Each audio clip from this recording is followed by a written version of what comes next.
All right, welcome to chapter 5.4 of our calculus book. And 5.4 is about modeling and optimization. I mentioned this before, but really modeling and optimization is one of the major uses of calculus in real life, because obviously we want to optimize things to the greatest extent possible. Going to be heavy on problem solving in this section. I'm going to talk to you about a strategy, steps of the strategy. Not every step will apply to every single problem, but I'm going to be referring back to it. So I'm going to go ahead and bring this up on the next screen. What I'd recommend that you do is pause here, take a quick snapshot of this strategy, and just store this somewhere. As you are working through problems, if you get stuck, go back, take a look at the strategy and say, okay, did I work my way through each of these? Did I do that? Did I do that step? And it may be that at times you'll discover that, in fact, oh, look, there's a step that I needed in order for this to make sense. So let's take a look at a problem, and I'll go ahead and I'll sort of walk you through step by step on that strategy. And the problem is this: I want to find two numbers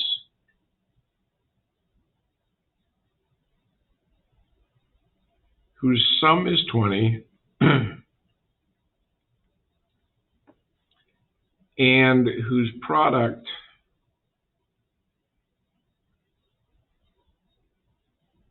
is as large as possible.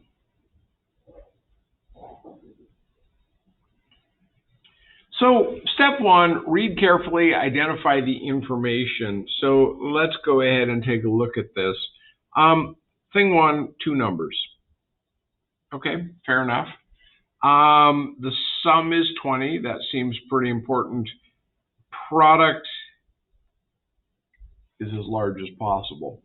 So I've got three pieces of information that are going to be useful there. And let's move on to the second step. Draw pictures, label the parts that are important to the problem. This is not really a problem that pictures, I think, are appropriate. So let's move on to the next. Introduce a variable. Well, let's call number one x. And since I know that number one is x, I know that the second number must be 20 minus x. This is the sum is 20 part. And now, using the variable, write a function whose extreme value gives the information sought. Product. So what is the product? So step number two, we're still in step number two. I could label that down. I won't normally, but the product equals x times 20 minus x. And so I'm going to call this P of x, for product of x is 20x minus x squared. And my goal is to maximize this. Graphing the function, find the domain, determine what values make sense. So I'm going to say, looking at this, that probably, I mean, we've got a quadratic here, but if I look at this quadratic,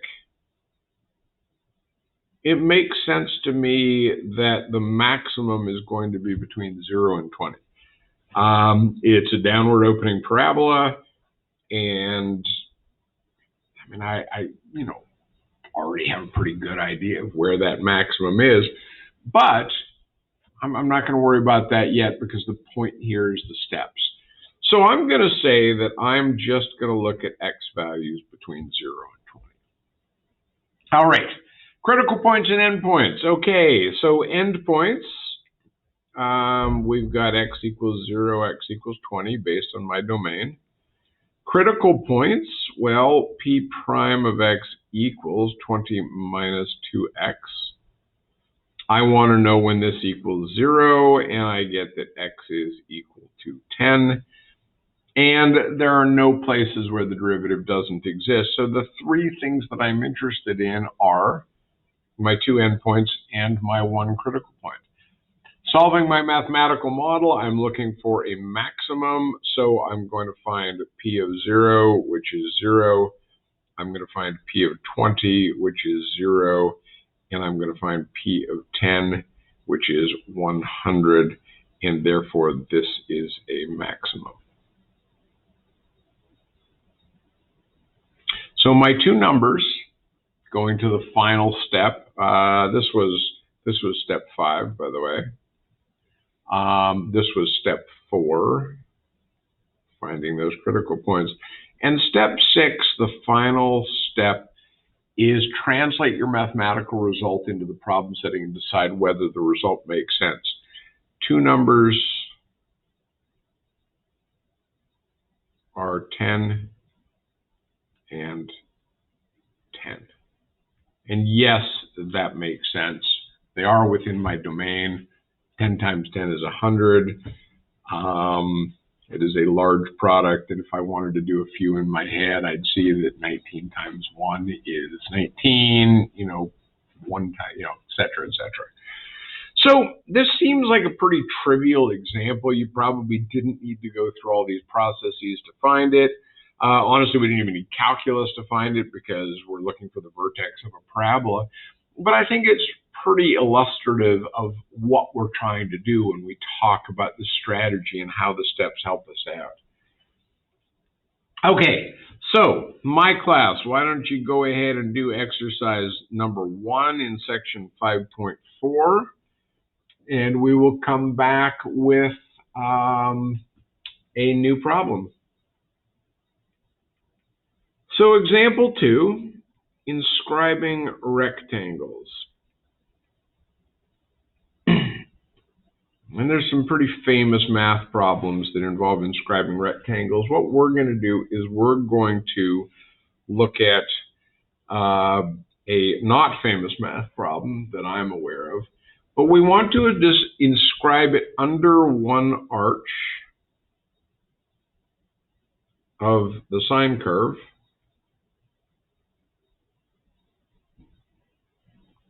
And we want to maximize the area of the rectangle. So, step 1.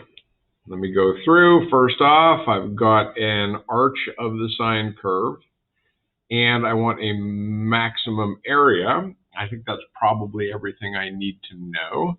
I'll have to pull some information out of my head about sine curves. Let's draw a picture. Here we go. Here is a sine curve. We've got one arch of the sine curve. And so I'm going to label this pi over. No, I'm not going to label it pi over anything. I'm going to label it pi. I know that that's a maximum of 1. I'm going to go ahead and draw myself a rectangle that is underneath the arch of the sine curve. You'll notice that the problem doesn't say that the corners have to touch the sine curve, but of course it wouldn't be a maximum area if they didn't touch. So, and let's see what comes next. Introduce a variable to represent the parts of the problem. Well, I'm going to go ahead and I'm going to call this point P, and I'm going to call this point Q. And I'm going to call this distance x. And the reason I'm going to call that x is because then I know that the coordinates of point P is x comma sine of x. And I know that the coordinates of point Q is pi minus x because of symmetry, and that it has the same height, sine of x. So the length of this rectangle right here is pi minus 2x, And the height of the rectangle is sine of x, which means that my equation, a of x, is pi minus 2x times sine of x. Step 2, draw a picture, label the parts, introduce the variable, write a function whose extreme value gives the information sought. And since I'm looking for max area, I want a function of area. And so I'm ready to go. Graph the function to find the domain of the function.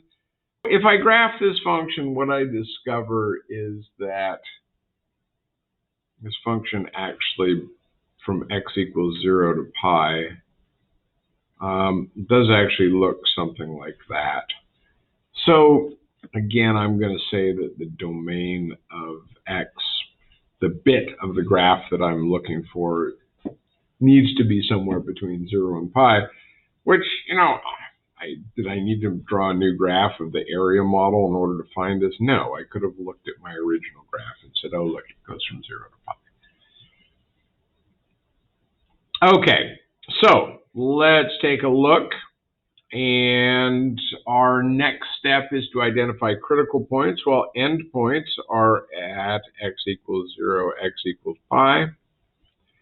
I can already see that the area of 0 is equal to 0, and that's also the area of the rectangle at x equals pi. My critical points, let's find the derivative of the function. So I'm going to use the product rule here. So I'm going to call this u, I'm going to call this v. U dv is pi minus 2x times cosine of x plus v du. Derivative of u is negative 2 times sine of x. And I need to know when this is equal to 0. So I need pi minus 2x cosine x minus 2 sine x equals 0. That's a 2. And I've got a little bit of a problem here, is that I can't solve this algebraically.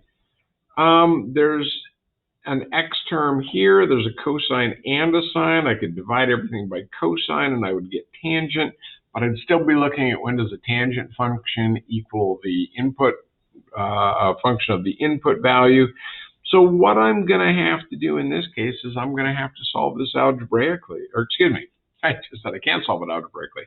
I'm going to have to solve this graphically. And when I type a prime into a calculator, what I get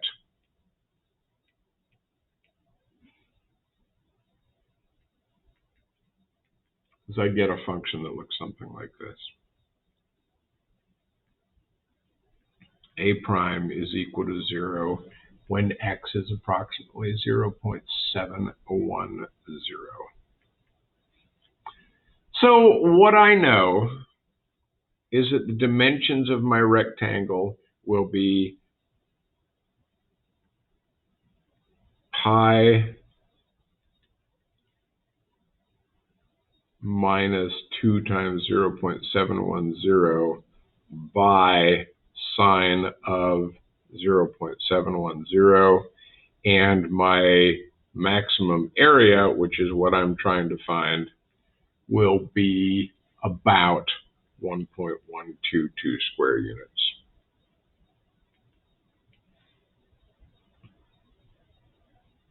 So thinking back on the steps, I sort of whizzed through a few steps.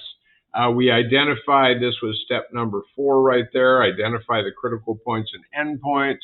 Number 5, we solved the mathematical model, which, having identified the critical points and endpoints, was the step here where we found the x and we came up with the dimensions.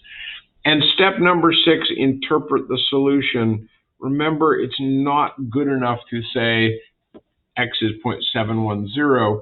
We need to say the area of the rectangle is with dimensions of, and that helps us make sure that the answer makes sense. It would be very easy to come up with some value of x and just write it down, having made a mistake, and discover that my result makes no sense when I phrase it in terms of a result.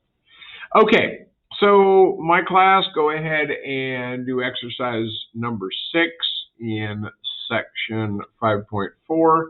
I'm going to stop this video here. I'm going to do another exploration in the second video, but it's fairly long and complicated, got some interesting algebra in it, so I just wanted to make it its own video.